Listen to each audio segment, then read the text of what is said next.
জুলাই আগস্টের গণহত্যার মামলায় শেখ হাসিনার বিচার নিয়ে নতুন করে আলোচনা চলছে দেশের রাজনীতিতে।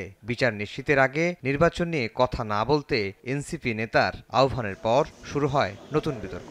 যদিও গণহত্যার বিচারের সঙ্গে জাতীয় নির্বাচন ইস্যু না মেলানোর পক্ষে মত বিএনপি সহ অনেক রাজনৈতিক দলের। আদালতের বাইরে শেখ হাসিনার বিচার ইস্যুতে রাজনৈতিক নেতাদের মন্তব্যের বিষয়ে জানতে চাইলে বুধবার ট্রাইব্যুনালের চিফ প্রসিকিউটর বলেন, গণহত্যার বিচার নিয়ে কোনো তাড়াহুড়া করা হবে না। কোনো রাজনৈতিক বক্তব্য ট্রাইব্যুনালের বিচার কাজকে প্রভাবিত করতে পারবে না বলেও মন্তব্য তার। অতিরিক্ত চাপ প্রয়োগ করবেন না, কারণ বিচার, ন্যায় বিচার জটিল এবং কঠিন একটা প্রক্রিয়া।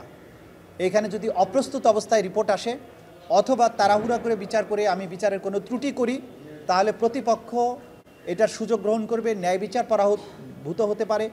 আমাদের সব কিছু দেখতে হয়। জনগণের বিচার চাওয়ার ব্যাপারে তারা চাইবেন দ্রুত, আমরা চাইব সুষ্ঠু নিরপেক্ষভাবে হওয়া, যতটুকু সময় দরকার ততটুকু সময় নেয়। বাইরের কারো কথায় আমরা প্রভাবিত হচ্ছি না। এদিন ট্রাইব্যুনাল পরিদর্শন করেন সাবেক মার্কিন দুই কূটনীতিক। এ সময় উপস্থিত ছিলেন চিফ প্রসিকিউটরের বিশেষ পরামর্শক টবি ক্যাডম্যানও। তাজুল ইসলাম বলেন, বিচারের বিভিন্ন ক্ষেত্রে সহযোগিতার আশ্বাস দিয়েছেন মার্কিন থিঙ্ক ট্যাঙ্কের এই দুই সদস্য। এদিন গাজীপুরের হৃদয় হত্যা মামলায় পুলিশের সাবেক 5 কর্মকর্তাকে ফের কারাগারে পাঠিয়েছেন আন্তর্জাতিক অপরাধ ট্রাইব্যুনাল। এ মামলার তদন্ত প্রতিবেদন দাখিল করতে বলা হয়েছে 15 জুন। আফজাল হোসেন, সময় সংবাদ, ঢাকা।